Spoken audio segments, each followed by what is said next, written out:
Hello students, welcome back to the new chapter. The new chapter is Apna Gaon, chapter number 10 on page number 72. We will be seeing how the life is different in city and in village. Okay students, now we will go through the mind map of this chapter, Apna Gaon. In this Apna Gaon, our village, there are two characters, Nikhil, Hardev, and in this we will be seeing the description about the village, Gaon ka Varnan. In this we have gobar gas, that is dung gas, then we have hare bhare khet, farm fields, and then nadiyan, rivers, pashu-shala, that means cattle ranch. We can see in the village, the farmer is here, fisherman, cattles, carpenter, pot maker who makes pot, the potter. अपना गांव, आप अपने आसपास की कौन कौन सी चीज़ें बदलना चाहते हैं जिससे वह और अच्छा बन सके। खेत, नहर, बगीचे आदि सुनकर आपको कहाँ की याद आती है। प्रकृति के सौंदर्य को अपने भीतर समेटने वाले गांव शहरी लोगों को लुभाते हैं। हरे भरे खेत, कल कल करके बहती नदियाँ, पेड़ों की डालियों पर झूला झूलते बच्चे, सरल जीवन, ऐसा शहरों में कहाँ। शहरी क्षेत्र का बालक निखिल गांव की सुंदरता देखकर क्या कहता है, आओ पढ़ें। What do you want to change around you so that it can become better? What do you remember when you listen about fields, canals, gardens, etc.? Villages that embody the beauty, attract urban people, lush green fields, rivers flowing through the trees, children swinging on the branches of trees, simple life. Where in cities like this? What does the boy Nikhil from the urban area say after seeing the beauty of the village? Let's read. Here, khet means farm, nehar means canal, bagiche means garden. Nikhil के पिता शहर में प्राध्यापक थे, उसके चाचा गांव में रहते थे। एक बार वह अपने पिताजी के साथ उनके गांव आया। उनकी गाड़ी एक छोटे से स्टेशन पर रुकी। वहां उसके चाचा जी उनकी प्रतीक्षा कर रहे थे। वे सब तांगे से घर की ओर चल दिए। Here, प्राध्यापक means professor, प्रतीक्षा means waiting, तांगे means horse cart. This is the horse cart. Nikhil's father was a professor in the city. His uncle lived in the village.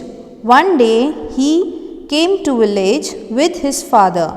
His train stopped at a small station. His uncle was waiting there. They all went in a horse cart to their home. वाह, मिट्टी की सौंधी सुगंध अच्छी लग रही है। Wow, the smell of soil is so good. थोड़ी देर बाद ही गांव के घर दिखाई देने लगे। पिताजी ने एक इमारत की ओर संकेत करते हुए बताया, यह खरीद भंडार है। यहाँ अपना अनाज बेचकर किसान उचित कीमत पाते हैं। यहाँ से अनाज पहले सरकारी गोदाम में पहुँचाया जाता है और वहाँ से यह उचित दर की दुकानों पर जाता है, जहाँ से हम राशन के रूप में इसे प्राप्त करते हैं। Here, इमारत means building, खरीद भंडार means purchase warehouse. Anaj means grains. Godam again means warehouse. After a while, the village houses started appearing. Father pointed to a building and said that this is a purchase store or purchase warehouse. The farmers sell their grains here in fair price.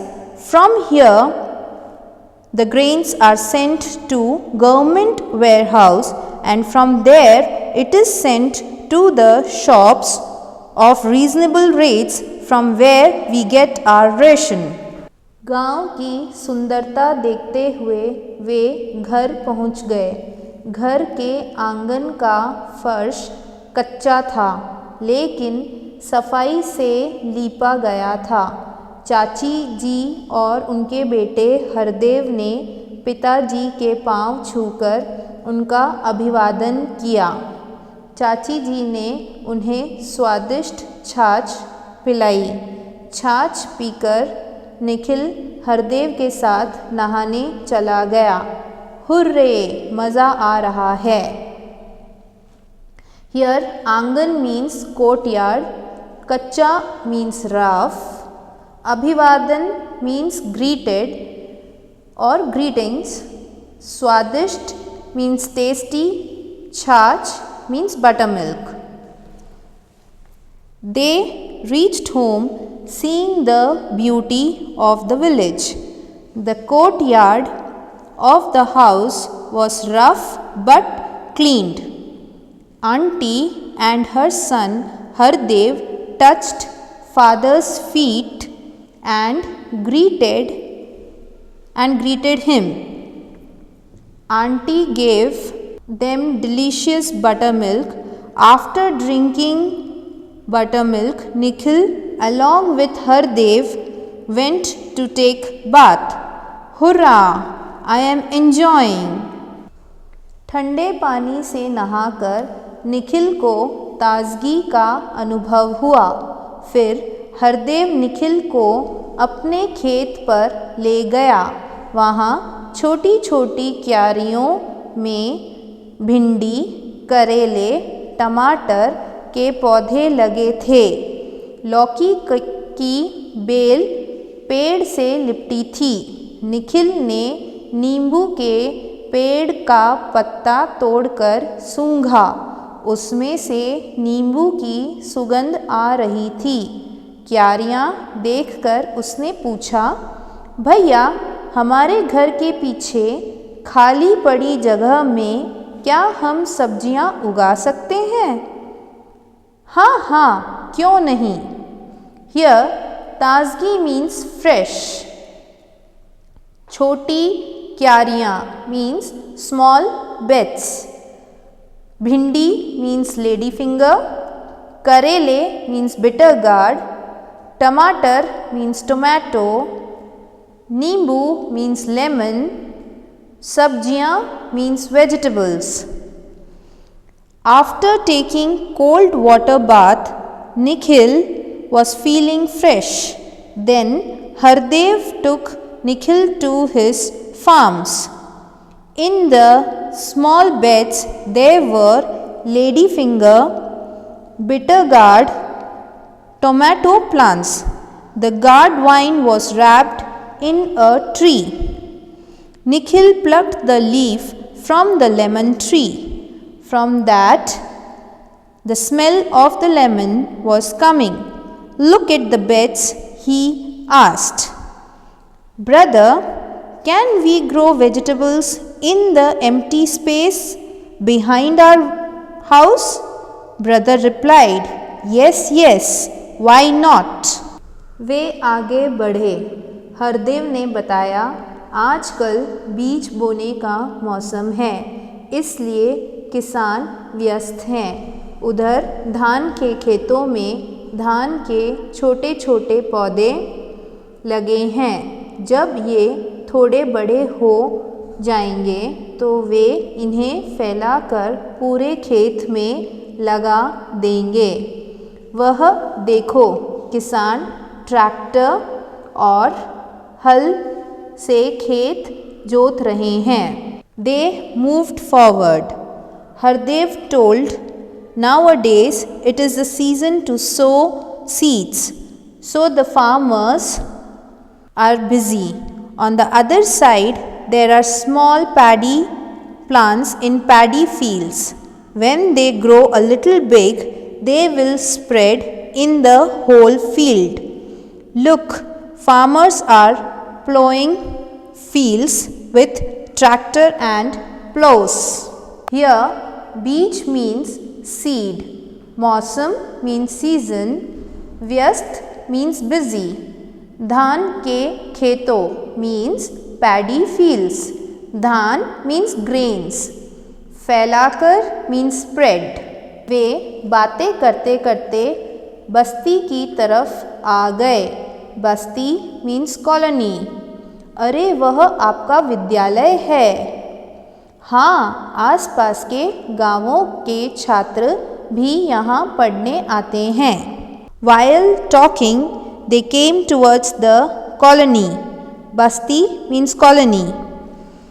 Oh, that is your school. Yes, students from nearby villages also comes here to study.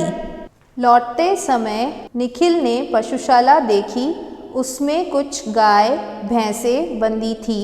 घर के बाजू में बना गोबर gas संयंत्र दिखाते हुए हरदेव बोला, इस संयंत्र में गोबर गैस बनती है.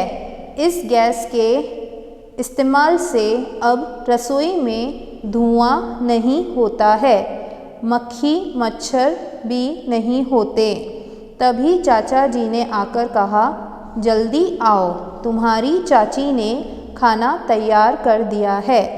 हियर पशुशाला मीन्स कैटल रांच और कैटल शेड. गाय मीन्स काउ, भैंसे मीन्स बफलोस, गोबर गैस मीन्स डंग गैस, संयंत्र मीन्स प्लांट, रसोई मीन्स किचन, धुआं मीन्स स्मोक, मक्खी मच्छर means mosquitoes. Nikhil saw the cattle shed while returning. Some cows and buffaloes were tied in it. Hardev said, showing the cow dung gas plant on the side of the house. This plant produces dung gas. The use of this gas no longer causes smoke in the kitchen. There are no mosquitoes. Then uncle came and said, come quickly, your aunt has prepared the food. दोनों हाथ धोकर रसोई घर में गए. चाची जी ने खाना परोसा. खाने के साथ घर में बना मक्खन खाकर निखिल फूला न समाया. कितना प्यारा है गांव. Here, रसोई घर means kitchen, parosa means served, makhan means butter. Both of them washed their hands and went to kitchen. Auntie served food. Nikhil was very happy to have butter along with homemade food. What a lovely village. Okay students, now we will go through the word meanings of this chapter. Pradhyapak means professor. Sanket means ishara, signal. Sondhi means गीली मिट्टी की महक, earthy smell. Sugandh means खुशबू, fragrance. व्यस्त means काम में लगा हुआ, meaning busy. संयंत्र means किसी कारखाने में स्थापित यंत्रों, plant. Okay students, so we have read about the beauty of the nature in the village as compared to the city's life. See you students, thank you, bye bye.